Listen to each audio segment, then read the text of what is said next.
Okay, I want you to imagine something for a second with me. You're an avid Magic player while you're in college from about 1994, 95 until 1998. And then you fall asleep, Rip Van Winkle style, and you wake up 25 years later. Do you even recognize the game? What's up, nerds? We need to talk about the death of draft boosters.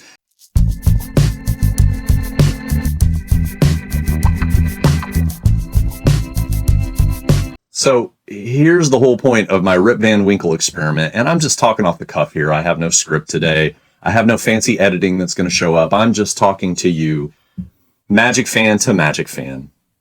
Zombies are on hold for a little bit because this happened this week. Mark Rosewater made this announcement about the play boosters and the end of draft and set boosters. And well, it made me think a little bit. And sometimes when I think, I have to talk it through with my best friends. You're my best friends, Internet. So this idea of draft boosters dying, I think I was watching Alpha Investments and Rudy said something about draft boosters being around for 30 years. And I kind of scratched my head and I was like, well, no, not really. I mean, if you're going to just say boosters have been around for 30 years, yeah, sure they have. Because the truth is, back in the day, you had two products. Since Alpha, you had starter decks, this is 4th edition, and you had booster packs. And the way we played, there was no draft. You didn't draft boosters like you do today. That didn't really come about until later. There was kind of a format of draft where people just lay all the cards on a table and then they would draft from that, like a fantasy football draft. But I never played that way. We played, you got yourself boosters, you got yourself a starter deck, and you started mashing them together until you could come up with the best deck you could. Cards were not always plentiful. So the idea of like opening packs just to play in a draft limited format just didn't happen. I guess Magic really started working toward that, toward 99, 2000. There's a lot of debate on the internet. Just, of course there is. It's the internet. But I just want you to know, you youngins out there, I want you to know that we never called this stuff a draft booster. It was just a booster. The idea was you had a starter deck and you boosted it with more cards that you would pick up in booster packs. That makes sense, right? Hence, it's a booster. Anyway, booster packs were anything from 15 cards to 8 cards to 12 cards with alliances. Some of the old packs, too, Fallen Empires and before, you could squeeze up the cards and see what they were because the cellophane was kind of see-through. I mean, that's bad mojo. Don't do that, kids. The term draft booster box, although it might have been exchanged back and forth, it didn't really become a thing until after Throne of Eldraine. Throne of Eldraine, these boxes are still just called booster packs. The concept of draft booster didn't need to exist until set boosters came about, which was with Zendikar Rising. So now, over the last couple of years, we've had draft boosters, right? Because you had to distinguish this from a set booster box. What exactly are you getting? A lot of products, right? Part of the reason why they're both going away. I don't know how I feel about it. Some people are up in arms like, they're destroying the oldest way to buy Magic cards.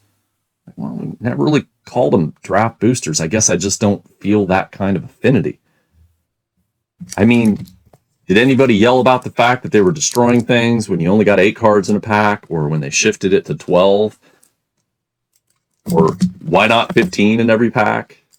I don't know. Change happens. Yeah, I mean, maybe a little miffed. They're going to probably charge a little extra money for these play boosters. And time will tell if they're really worth it. Are they going to have some of the special treatments in them? Or is that reserved for the collector boosters, which I think are going to survive for the time being? I don't know.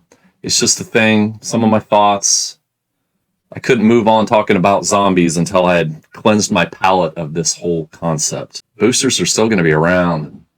Magic's evolving. And I don't know if I'm going to go to sleep for another 25 years and wake up and not recognize the game again. I mean, so much has changed. It used to be fun to just buy packs and make a deck and play with your friends. And maybe it still is, but man, my head swims with the meta and these decks and this percentage of cards is in this percentage of decks. And, you've got to pay $500 for this one special card that will eventually get printed to death and your $500 will be worth $25 next week. It's change.